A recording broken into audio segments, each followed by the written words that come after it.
नमस्कार, बहुत स्वागत है आप सभी का। मैं हूं आपके साथ नैना यादव, लेकर हाजिर हूं हमारा खास शो पूछता है इंडिया। भारत में जिस तरह से लगातार पाकिस्तान की तरफ से बड़ी साजिशें रची जा रही हैं, कंगाल पाकिस्तान बार बार वो ख्वाब देखता है जो उसके ख्वाब कभी पूरे नहीं हो सकते। अब समझिए, कंगाल पाकिस्तान के महलों वाले ख्वाब। पाकिस्तान पर कर्ज लगातार बढ़ता जा रहा है, जनता यहां पर दाने दाने को मोहताज है, लेकिन सैन्य तैयारियां दिखाने के लिए जोरों पर की जा रही है। जनता को लगातार धोखे में रखा जा रहा है। झूठ के सहारे सेनाध्यक्ष से फील्ड मार्शल और फिर चीफ ऑफ डिफेंस स्टाफ यानी कि सीडीएफ बने आसिम मुनीर, नया प्लान तैयार किया है। नया प्लान क्या है, आइए वो आपको बताती हूँ। दरअसल अब खबर यह है कि सीडीएफ बनने के बाद में आसिम मुनीर ने पहला फैसला ये लिया जिसके अनुसार पाकिस्तान में पिछले ये 6 विशेष बंकर बनाए जाएंगे जिन पर परमाणु हमलों का भी असर नहीं होगा। अब दावा है कि इनमें से हर बंकर में करीब 150 लोगों के रहने के लिए जगह होगी। और जिन स्थानों पर ये बंकर बनाए जाएंगे वो स्थान समझिए, ये स्थान है पंजाब और सिंध। इन इलाकों में बंकर बनाए जाएंगे और इनमें सेना के टॉप जनरल्स और उनके परिवार के लिए इन्हें तैयार किया जाएगा। इस पर करीब करीब $1.25 बिलियन का खर्च आने वाला है। अब बताया ये जा रहा है कि इसके लिए तुर्की की कंपनी को बाकायदा ठेका भी दिया जा चुका है। यानी इससे ये तो स्पष्ट है कि पाकिस्तान आम लोग भले ही उनके लिए कुछ ना करे, पाकिस्तान की जो सरकार है यहाँ पर आम लोग भले ही परेशान रहे, हाँ, लेकिन आसिम मुनीर को जरूर सुकून में रहना चाहिए। सेना अध्यक्ष या सेना के तमाम अधिकारी या यहाँ के जो हुक्मरान हैं उनकी जेबें बिल्कुल गर्म होनी चाहिए। उनका पद और सम्मान जरूर बढ़ता रहे, भले ही यहाँ की जनता दाने दाने को मोहताज हो जाए। अब इन परमाणु बंकरों के निर्माण में खास बात यह कि ये निर्माण कार्य पंजाब और सिंध में किया जाना है, बलूचिस्तान या खैबर पख्तूनख्वा में नहीं, क्योंकि शायद पाकिस्तान की सेना बखूबी जानती है, उन्हें भी अंदाजा है कि बलोच के जो यहाँ बलूचिस्तान के जो लोग हैं और टीटीपी की नाराजगी की वजह से बलूचिस्तान या खैबर पख्तूनख्वा में तो ये काम होना बहुत मुश्किल है। हालांकि ये खबर भी सामने जरूर आई है कि जब पाकिस्तान की सरकार ने कुछ दिन पहले एक आंकड़ा जारी किया था जिसमें कहा यह गया था कि मार्च 2024 से अक्टूबर 2025 के बीच में पाकिस्तान पर कर्ज की राशि 12,169 अरब रुपए बढ़ गई है। मार्च 2024 में पाकिस्तान पर 64,810 अरब रुपए का कर्जा था, जो अक्टूबर 2025 में बढ़कर 66,989 अरब रुपए हो गया। जाहिर सी बात है, एक और पाकिस्तान में कर्ज की राशि बढ़ोतरी, जनता परेशान, दूसरी ओर सेना की सुविधाओं पे लगातार खर्च और आतंकियों का पालन पोषण भी लगातार किया जाता है ताकि हिंदुस्तान में वो एक के बाद एक साजिशें रचते रहें। हालांकि इस बीच सवाल ये भी, क्या पाकिस्तान एक बार फिर से भारत के ऑपरेशन सिंदूर जैसी कड़ी प्रतिक्रिया से बचने की कोशिश में जुटा है? ये अपने आप में बड़ी बात है। इसीलिए बड़े सवाल ये हैं, क्या परमाणु बंकर जनता के पैसों की बर्बादी है? क्या आसिम मुनीर को अपनी और अपनी सिपाह सलारों की ही अब चिंता है और जनता से दूर दूर तक कोई लेना देना नहीं? बढ़ते कर्ज को देखते हुए क्या पाकिस्तान में परमाणु बंकरों का निर्माण एक तरह से किया जा रहा है? ये अपने आप में तमाम बड़े सवाल हैं जिनके जवाब जानने की कोशिश करेंगे। खास मेहमानों का पैनल मेरे साथ में कनेक्ट हो रहा है, आइए जल्दी से आपको मिलवा देती हूँ। मेरे साथ में रक्षा विशेषज्ञ retired colonel Sanjeet Sirohi connect हो रहे हैं और रक्षा विशेषज्ञ retired group captain UK Devnath ji भी मेरे साथ में मौजूद हैं। अन्य और साथी भी मेरे साथ कनेक्ट होंगे। फिलहाल आप दोनों का बहुत बहुत स्वागत है। मैं सबसे पहले संजीत सिरोही जी आपसे समझना चाह रही हूँ। कर्नल सिरोही, जिस तरह से हमने हाल ही में देखा पाकिस्तान में लगातार स्थिति बड़ी चिंताजनक है महंगाई के स्तर को ध्यान में रखते हुए, लेकिन अब खबर ये आना, महंगाई भी मुझे लग रहा है बड़ा सेकेंडरी हो जाता है, यहाँ पर ऐसे बंकरों को तैयार करना जो परमाणु हथियारों से यहाँ के सेना अध्यक्ष या सेना के अधिकारियों को बचा सके, ये आखिर इसकी जरूरत मौजूदा स्थिति में क्यों नजर आती है पाकिस्तान के हुक्मरानों को? नैना जी, जय हिंद। सबसे पहले आपका बहुत बहुत धन्यवाद, आपने अपने चैनल पे मुझे बुलाया। देखिए, हमको ये समझना पड़ेगा कि ऑपरेशन सिंदूर में जब भारत ने कार्रवाई की तो उसमें पाकिस्तान को बड़ा नुकसान हुआ और खास तौर पर जब नूर कहां एयर बेस के ऊपर हमला किया गया और वहां पे जो किराना हिल्स के ऊपर हमला किया गया, तो पाकिस्तान को इस चीज का अंदाजा हो गया, उनकी मिलिट्री एस्टेब्लिशमेंट को अंदाजा हो गया कि भारत जब चाहेगा, जब आपके ऊपर जहां चाहेगा वहां पे हमला कर सकता है। जिस तरीके से ब्रह्मोस मिसाइल ने अपना जो है कारगर तरीके से हमला किया और जो है एयर बेसिस को बर्बाद किया। तो जब से ये ऑपरेशन सिंदूर हुआ, लॉन्च हुआ, तब से पाकिस्तान को इस चीज का बड़ा फिक्र है कि आने वाले समय में, क्योंकि अभी ऑपरेशन जो है सिंदूर कंटिन्यूड है, अभी जो है बंद नहीं किया गया है, तो आने वाले समय में अगर भारत और पाकिस्तान का युद्ध होता है तो उस समय जो है पाकिस्तान के लिए बड़ी मुश्किल होगी, क्योंकि पाकिस्तान अगर न्यूक्लियर वेपन्स का इस्तेमाल करता है तो भारत के पास काउंटर ऑफेंसिव कैपेबिलिटी इतनी है कि भारत जो पाकिस्तान को बिल्कुल जो है बर्बाद करके छोड़ देगा। तो उस हालत में वहां की जो एस्टेब्लिशमेंट है और उनके जो सीडीएफ है आसिम मनीर साहब, उन्होंने इस चीज का आकलन किया और आकलन करने के बाद उनको इस चीज का अंदाजा हुआ कि अगर जब तक उनकी टॉप लीडरशिप, क्योंकि आपने देखा होगा जब इजराइल और ईरान की लड़ाई हुई थी तो ईरान की जो टॉप मिलिट्री लीडरशिप था उसको जो है खत्म कर दिया गया था। तो उससे भी पाकिस्तान ने इसका जो है सबक सीखा है कि अगर भारत के साथ दोबारा युद्ध होता तो ऐसा ना हो कि हमारी जो टॉप मिलिट्री लीडरशिप है, पॉलिटिकल लीडरशिप का मुझे नहीं पता कि उनको इतना फिक्र है कि नहीं है, लेकिन टॉप मिलिट्री लीडरशिप इंटैक्ट रहनी चाहिए और जो कमांड एंड कंट्रोल स्ट्रक्चर है वो पूरा का पूरा चलता रहना चाहिए। क्योंकि जीएच की रावलपिंडी जो है, जो जीएचक्यू का, वो भारत के रडार पे है और भारत का टारगेट लॉक किया हुआ है। जब चाहे भारत वहां पे ब्रह्मोस मिसाइल, चाहे वो कन्वेंशनल वॉरहेड के साथ हो, चाहे वो जो है न्यूक्लियर वॉरहेड के साथ हो, वो बर्बाद कर सकती। तो इसलिए मेरे को लगता है कि ये सीडीएफ ने जब अपनी पहली जो कॉन्फ्रेंस की थी उसमें इस चीज का कहा था कि ये 6 तरह के बंकर्स होने चाहिए। इसमें से एक जो है C2 डिजिटाइजेशन नेटवर्क होना चाहिए, क्योंकि ऑपरेशन सिंदूर में जो इनका डिजिटाइजेशन नेटवर्क था जो रावलपिंडी में था वो बर्बाद हो गया था, तो इनको मजबूरन वो कराची में शिफ्ट करना पड़ा, जिसकी वजह से उतना इफेक्टिव नहीं रहा। नंबर दूसरा, जो उनकी नेशनल कमांड अथॉरिटी है जो कि कैराना हिल्स में थी, नूरकहा बेस पे थी, उसको भी क्षति पहुंची थी। तो जब अमेरिकन वहां पे आए, उन्होंने देखा कि तब उन्होंने इनको सलाह दी कि आप इसको डिसेंट्रलाइज कीजिए। अगर आप इसको एक जगह रखेंगे और भारत ने अगर इसको टारगेट को लॉक कर दिया और इसके ऊपर हमला किया तो आपके जो न्यूक्लियर वेपन जो आप इस्तेमाल करने की सोच रहे हैं वो आप नहीं कर पाएंगे। तो इसलिए अब ये जो है ट्रायंगुलर नोड्स, 3 तरह के नोड बनाए जाएंगे जिसमें न्यूक्लियर कमांड अथॉरिटी को डिसेंट्रलाइज किया जाएगा, ताकि अगर एक किसी वजह से बर्बाद हो जाता है या 2 बर्बाद हो जाते हैं तो एक हमेशा काम करता है। तीसरा ये कर रहे हैं कि ये इलेक्ट्रॉनिक मैग्नेटिक जो है शील्ड को लगाना चाहते हैं ताकि जो कम्युनिकेशन नेटवर्क है वो जो है ईएमपी से बर्बाद ना हो। उसके बाद कमांड एंड कंट्रोल स्ट्रक्चर इनका हमेशा चलता रहना चाहिए।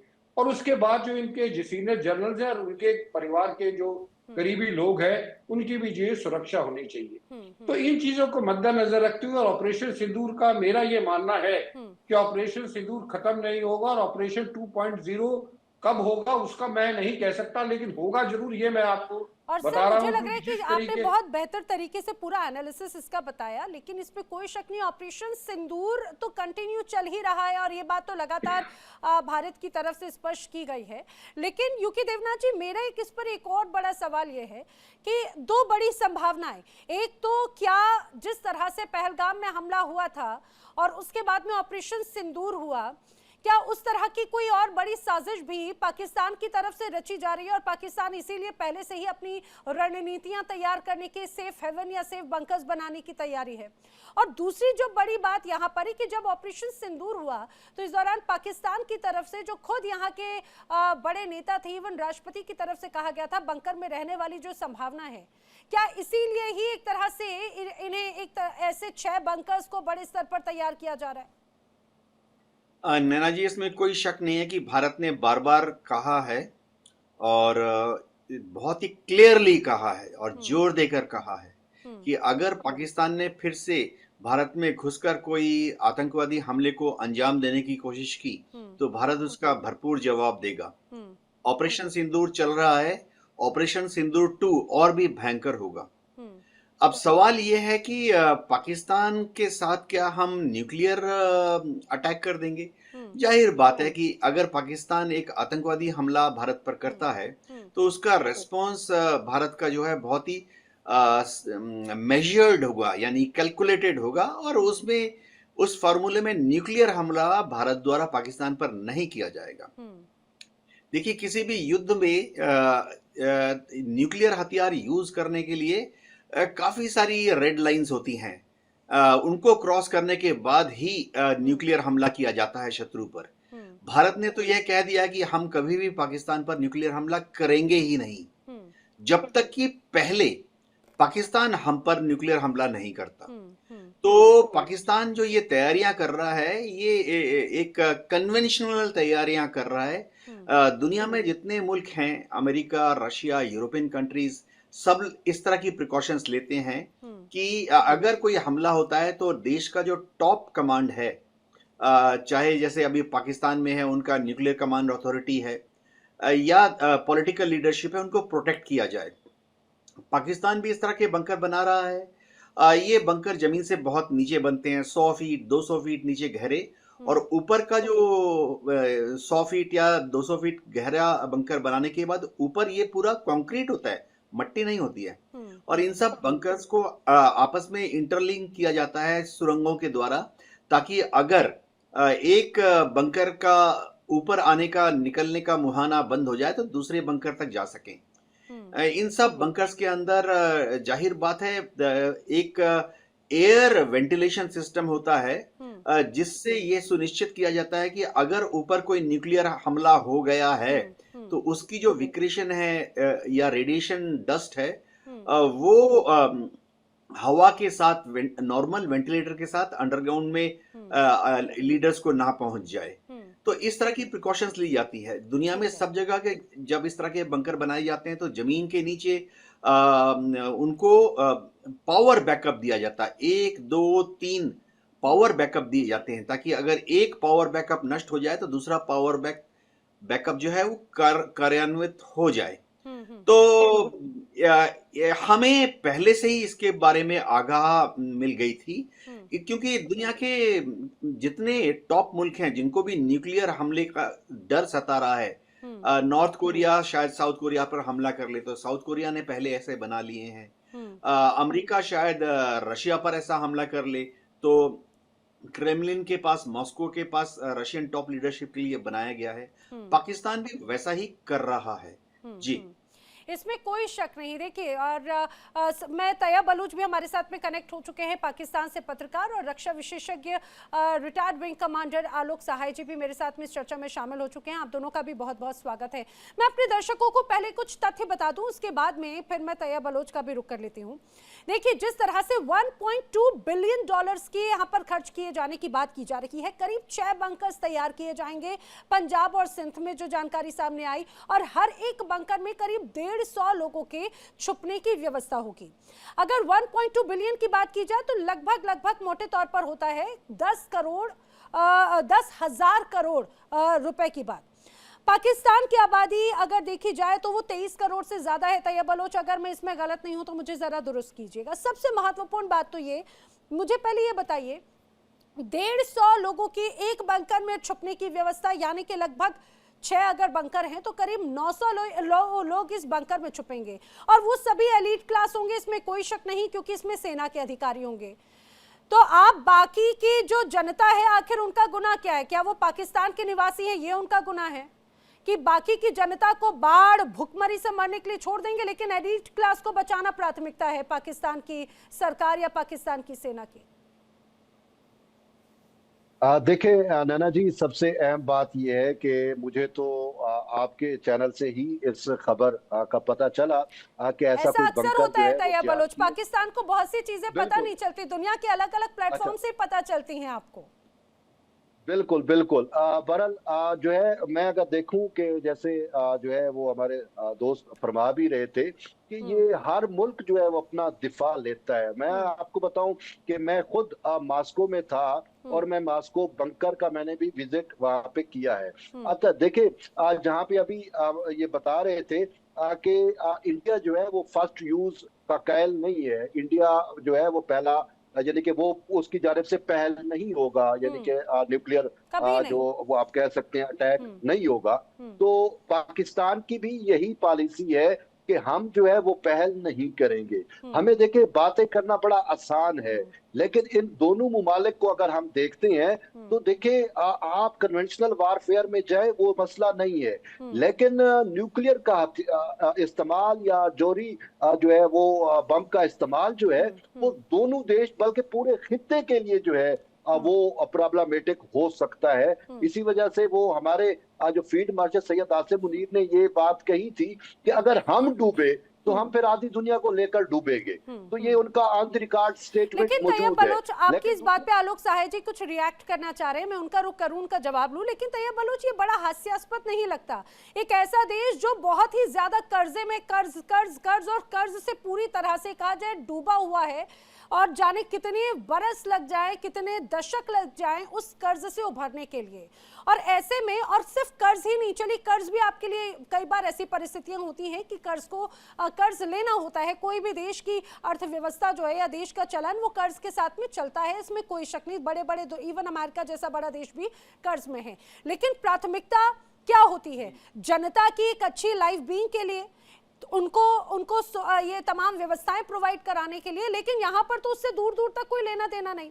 और रही बात अगर आप भारत की कर रहे हैं, तो भारत की कभी भी नीति हमले की नहीं होती। हाँ, रिटेलिएशन की नीति अब जरूर भारत अपना रहा है कि पाकिस्तान की तरफ से जब जब हमले हुए, पहले हमने मौखिक तौर पर वार किया, अब हम एक्शन के साथ में जवाब देते हैं। तो आखिर इस वक्त ये टाइमिंग बहुत इंपॉर्टेंट है ना। आखिर इस वक्त आपने अचानक से, आपको क्यों न्यूक्लियर बंकरों की जरूरत पड़ गई? और आप रूस की बात करते हैं, तो रूस में और पाकिस्तान में परिस्थितियों में तो जमीन आसमान का अंतर है। बिल्कुल बहुत ज्यादा फर्क है, और इस हवाले से रशिया तो वार में है, बिल्कुल वो पूरा नेटो उसके खिलाफ जंग कर रहा है, तो उसमें किसी भी टाइम कुछ भी हो सकता है। तो मैं तो वैसे मैंने मिसाल दी कि वहां पे बंकर में मैं रह के आया हूँ, लेकिन यहाँ पे मैं अगर आपको बता रहा हूँ कि अगर ये बात ठीक भी है, देखिए हर मुल्क को अपना राइट होता है। बाकी जो आपने कहा, जो आपका एक पॉइंट है कि इतना बड़ा फंड, इतना बड़ा पैसा जो है वो इन बंकर की तमीर पे लगेगा, तो आम आवाम का या आम जनता का क्या होगा? मैं आपको बताना चाहूं कि शायद आपको आइडिया नहीं होगा, पाकिस्तान के पास ऑलरेडी पूरा केव नेटवर्क्स मौजूद है। मतलब यानी कि जो आप कहें कि ऐसा नेटवर्क्स मौजूद है कि विद इन केव्स पूरा एक सुरंगें सब कुछ ऑलरेडी बहुत सारी जगहों पे बनी हुई है। वो हमने और इसकी ऑपरेशन सिंदूर जानकारी के वक्त देखा, आपके राष्ट्रपति भी यही बात कह रहे थे। आलोक साहे जी, आपकी इस बात पे मुस्कुरा रहे हैं। साहे जी, इस मुस्कुराहट, इस हंसी की वजह क्या है? ये सीक्रेट बंकर या जो सुरंग है उसकी वजह से, या फिर जो दलील यहाँ पर दे रहे हैं तैयब बलोच उसकी वजह से? नैना जी देखिए, जो लोग बोलते हैं ना, तो उनको थोड़ा सा तथ्यों पे बोलना चाहिए। पाकिस्तान का no first use nuclear doctrine नहीं है, इसीलिए मैंने हाथ उठा के ऑब्जेक्शन किया था।